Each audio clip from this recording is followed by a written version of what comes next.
So I visited the set of series 1 of this time, and it was the episode where Simon Farnaby appears for the first time as that character, Sam Chatwin. Chatwin, son of the head of factual programming. And I watched that scene, right? I watched that scene, son of the head of factual programming scene.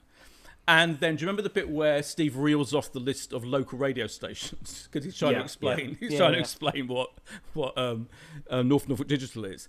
And so I got to see him, and that went on for a long time, like loads of different variations on those names, right? That coming up with funnier and funnier. Him and the Gibbons brothers literally standing there, trying to come up with funnier and funnier names on this long list of local radio or digital radio stations, which were hysterically funny,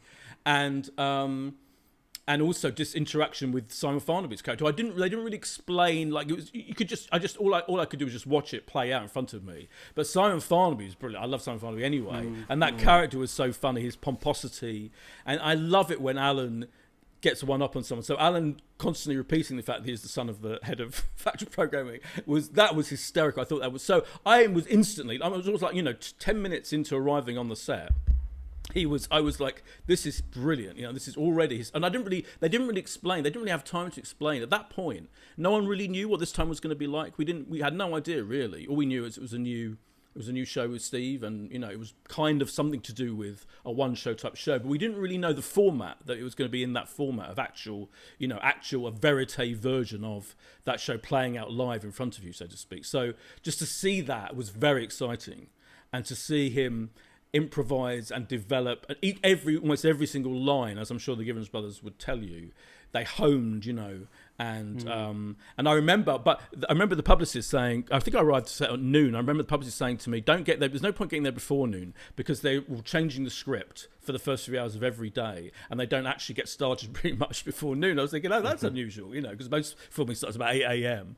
And carries on till like 10 p.m. or whatever. But it was true, and they were still honing it all the way through, through filming, they'd have a break and they'd hone it again, and they'd come up with new versions of lines. That was just fascinating and spectacular to see from my, a huge privilege. So, and it doesn't, far from ruining it, I'm like, oh my, every time I watch that episode, and I love that episode anyway, the first Simon Farnaby appearance, because when he goes to the audience and Alan follows him and mistimes it, like, I watched all that and it was like so great. So I just feel like incredibly honoured to have witnessed this TV comedy gold moment, really.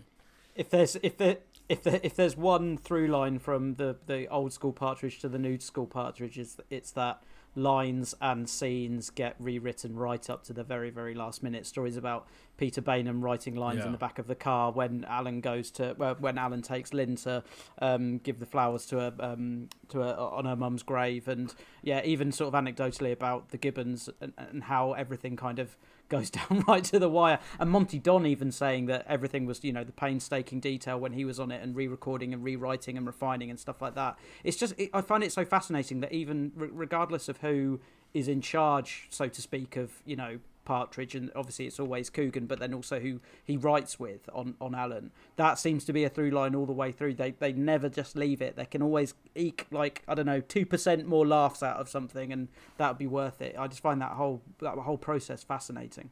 Yeah, I think the difference now, though, I would say the difference now, having talked to him about that particularly, is that I think he enjoys it a lot more now. I think back in the day, I mean, he's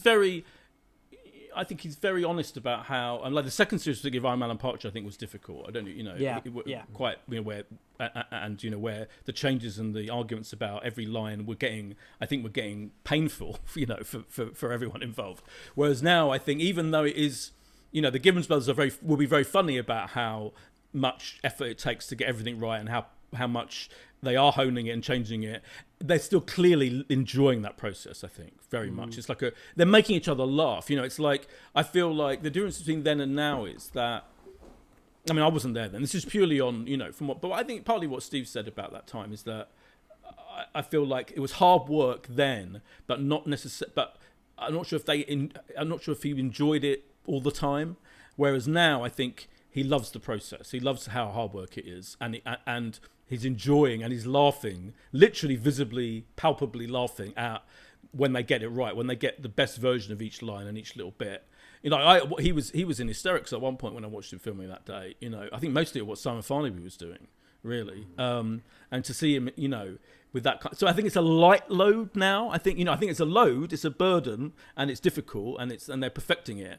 But I feel like it's, and back to your point about which era do you prefer, I genuinely feel that the reason why I mean, much as I love I'm Alan Partridge, particularly series 1, and that is a lot of people's peak Partridge, I do feel it has dated, and I think Steve thinks it's dated as well. And I think he's much more. I think this era will date much less, and it's partly because of the form of these shows. I think for me, the thing about I'm Alan Partridge, there was always a slight little, even when it was actually watching it live when it went out, and I know people get really annoyed about this, but there's the audience laughter. Now that is real laughter. People get confused about laughter. Oh yeah, I was in that audience. So right, there you go. I can confirm. Right. But people get annoyed, don't they, about laughter tracks on sitcoms. In the post-Royal Family Office era, particularly, whenever it was all trendy to be, to not have, for it to be filmed single camera style. But I'm Alan Partridge is a traditional sitcom in many ways. I mean, and it was brilliant. But I feel the way, because we'd already met Alan via the form of a spoof, first radio show, then TV show, spoof, topical TV show, and then we'd seen him in Knowing Me, Knowing You as a spoof TV chat show.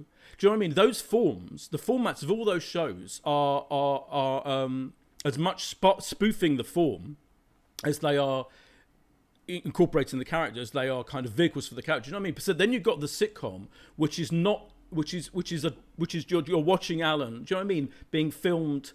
It could have been a documentary, a spoof documentary, right?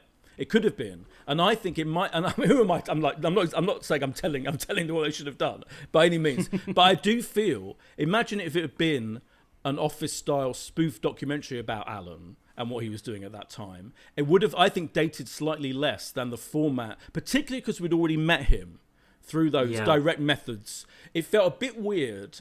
And slightly, and again, it does feel dated, particularly compared to all the other. And I think it's really interesting that subsequent to that, in the Gibbons era, pretty much every single incarnation, apart from the film, apart from Alpha Papa, has been, it's either a spoofed Norfolk digital radio show, it's a spoof nightly magazine show, the One Show, or it's a spoof documentary, is Scissor Dial. They all have that realism about it. It's much easier to be realistic within the confines of those formats, whereas to have a sitcom where you're observing the character and you're creating scenes, and it's not, and you're watching a sitcom with the audience laughter particularly, I think it's much less easy to feel realistic, and it's the realism I feel that's lacking in that era. And I feel now that's a constant element. It's so believable, and they're testing the limits all the time.